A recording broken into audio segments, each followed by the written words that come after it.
Okay, has everyone downloaded the data? Everyone find the data?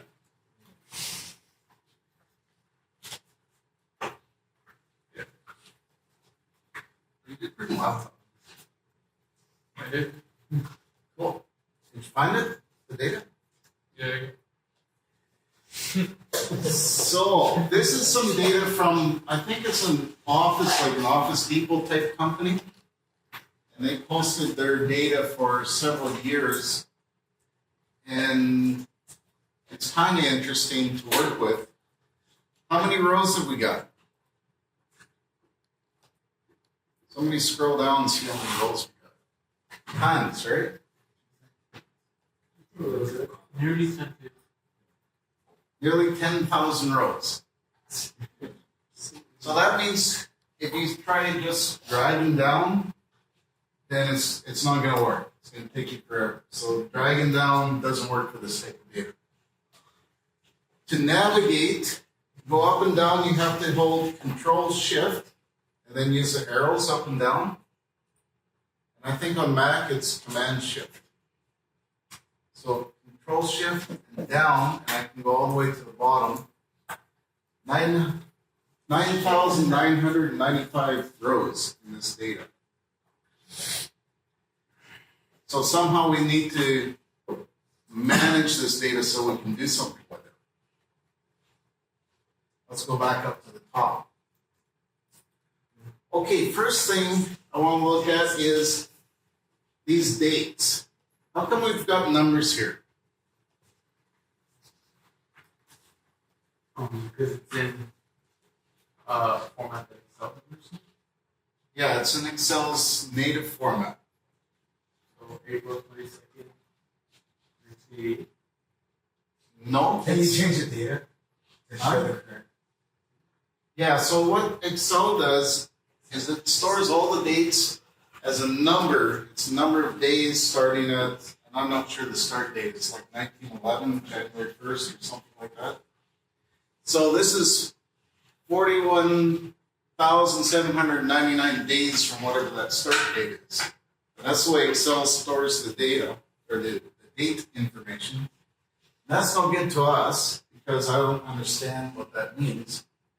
So first thing I want to do is highlight those two columns and then right click, go to Format Cells, and I want to change this to a date. Notice that this computer's not real fast, so it's taking a little bit of time to do each step because it's selecting 10,000 things. I'm going to change that to date.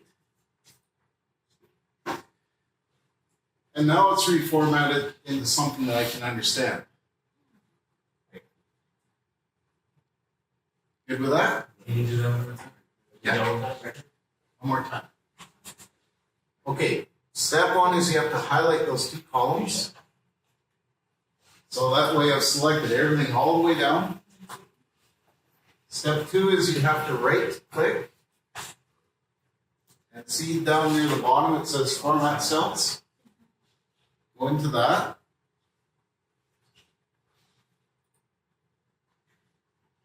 And we want to format it as a date. It might take you a minute because it's a lot of information. So depending on how much power your computer has, it might take a little bit of time to do. Oh. For Macintosh, start with C2 and hold your Shift key down, just the Shift key, and go over one so that you get both of those guys. Then hold your Shift and Command key down and go down to select all that. Then try right click. Each of these entries, let me go back up to the top. Each of these entries is in a different state. And every state has a different tax rate. So what we're going to do is we're going to look up the tax rate for every state and add it to every row in this database so that we know how much taxes they have to pay on each one. Okay, we're going to use a formula called VLOOKUP to look up a tax rate for every one of these states and put it into this column here. if you click on sheet 2, on sheet 2, we've got all the states and we've got the tax rate for each state. So we've got like 52 entries here. So we're going to look up the tax rate in this little table and we're going to stick it into our database using a function called VLOOKUP. And to do that, we'll go back here. When you want to use a function in Excel and you're not quite sure what to do, put your cursor in the cell you want to use, and then this little icon here where it says FX, click on that, and it brings up a little dialog box. It says type a brief description of what you want to do and then click go. So I want to look up some numbers in a table.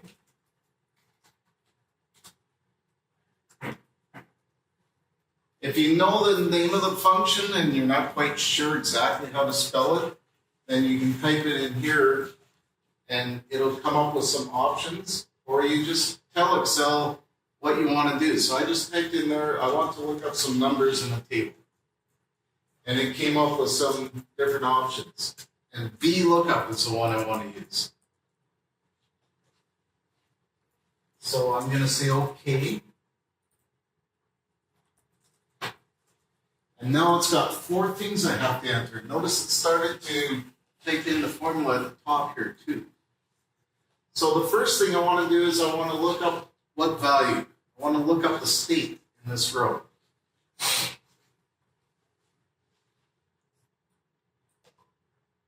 I'm going to scroll over to wherever the state is. There it is. So I want to look up that. And then the second one is you have to tell it, okay, where's the table that you want to go to look up your values. So my table's on the next sheet.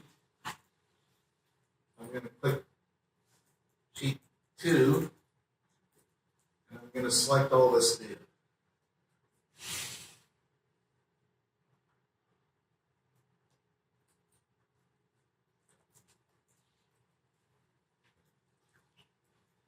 So it's typed in my sheet 2, A2 to B52, and notice it's also automatically typing in the formula bar up here.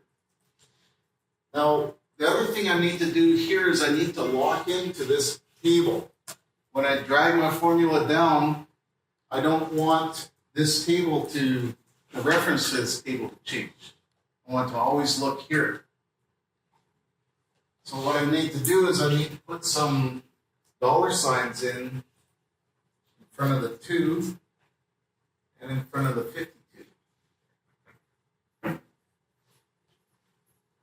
So what that does is when I drag down my formula on the other sheet, it's going to keep this reference locked here. Otherwise, it'll drag this reference down too.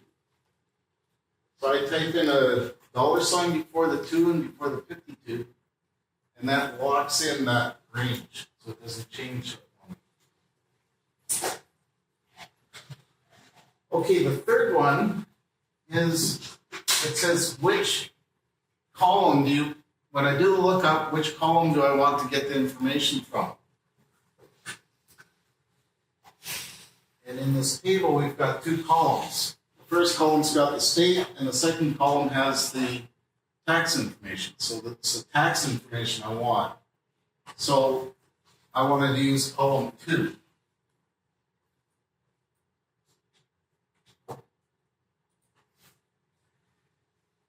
And lastly, it gives me the option of using an approximate lookup or an exact match lookup.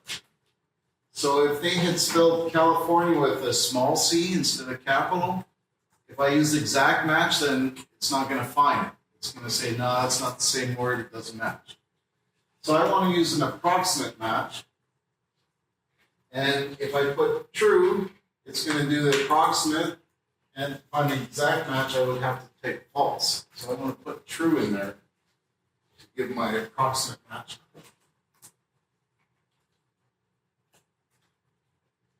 Notice that the formula bar has typed everything in. So I'm going to click OK.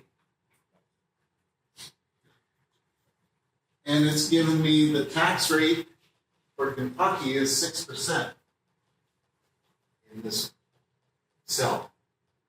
Now, how do I get my formula to go all the way down to the 10,000 rows? Double click. Double click. Should I drag it down? Yeah, that would take you How long would it take? forever.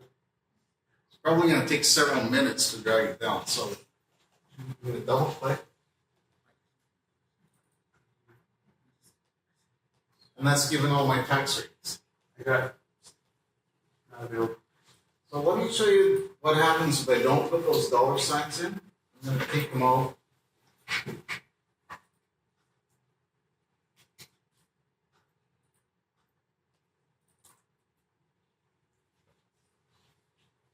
So it worked sometimes, but then it gave me a bunch of NAs, then it worked again, and then more NAs. And then if I scroll down, it's going to be all NAs. It's not working. And the reason for that is, notice in my first formula, it's looking up from sheet 2 from A2 to B52. But if I go down one, now it's A3 to B53 and B4 to B54. So it's changing the range on that table that I'm looking up, and that's not what I want to do. I want to lock in that range because I want the table to stay set, and I just want the states on this one to change. So if I put in the dollar signs again,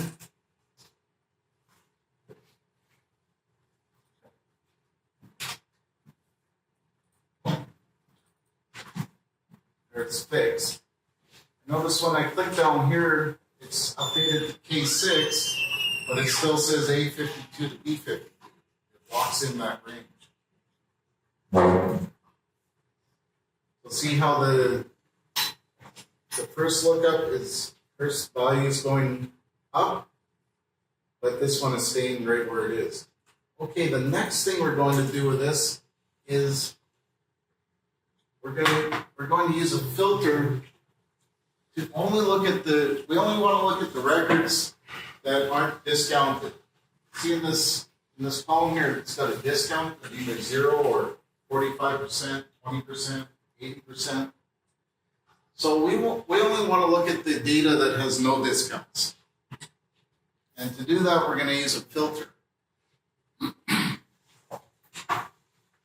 And to use filter, you go to Data tab at the top, and then click on that, looks like a funnel.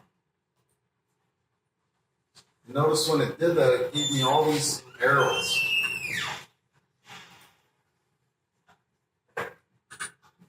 So if I go over to discount,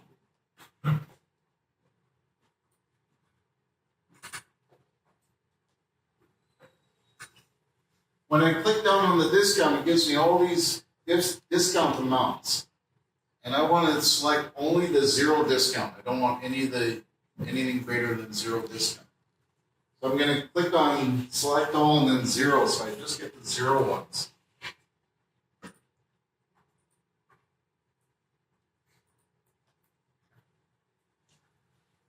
Okay, so now what it's done is it's hid all the rows with anything except for 0 on the discount. And notice on my row numbers goes 4, 5, and 6 are missing, and then 9 and 10 aren't there, and 12 through 17 aren't there. So it's hidden a lot of the rows. So first I go to filter, and if I click filter again, it's going to take out all the filters. See the triangles went away?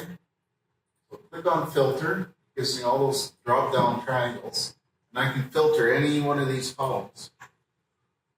But the one I want to do is I want to do discount.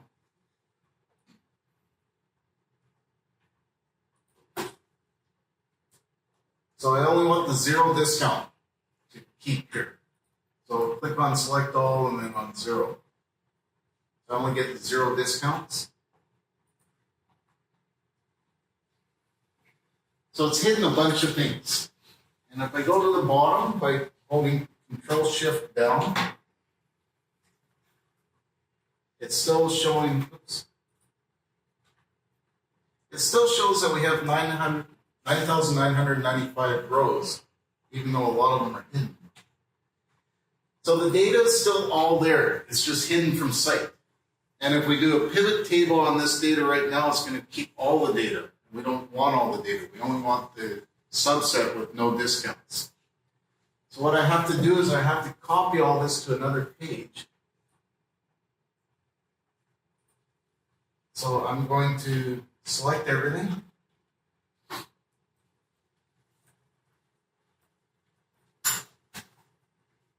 Then copy. I'm going to add a new sheet. And I'm going to paste it. Now if I go to the very bottom, notice I've only got 4,800 rows of data now instead of 10,000. So on the original sheet, it still got all the data, even though some was hidden. But on this sheet, I've only got the data that I want to keep. So now I can do a pivot table on this sheet, and it won't keep all that extra data. Now it says use a pivot table to display the average total sales per region per category. And go back to the top. Select everything and insert a pivot table. Put it on a new sheet. I wanted, what was it again? Average total sales per region per category. So I need regions. Which regions? I'll put it down there. So there's my regions, there's my categories, and I want sales. Sales. That's giving me count of sales, but I want average sales. So I'm going to go to field value settings, change that to average.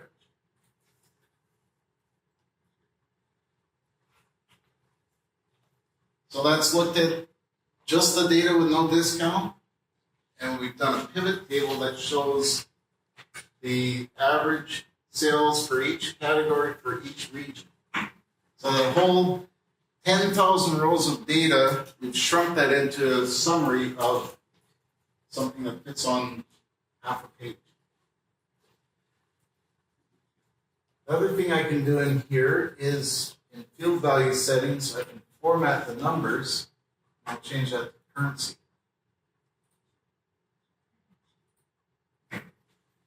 How do you get the average of sales? Okay. See down in the values? Yeah. I need to click on that. On Macintosh, it's a little eye, I think. And on this, it's a triangle. Field value settings. And then I've got a bunch of options. I can do sum, count, average, min, max, a bunch of different things. So this time I want average. Also, when I'm in that field value settings, I can click on number format, and I can change that to currency. Number format?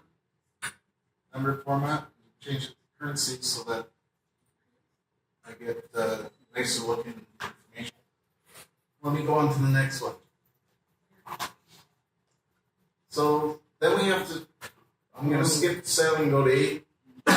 Create a graph based on the pivot table. So I can create a graph directly from this information here just by selecting it and inserting a graph. So I'm going to just select that part of it because I don't want the totals and I don't want this blank row. And then I'm going to go to Insert, and I'm going to select some kind of chart. I'll take that one. Does this chart make any sense? A line chart with different regions?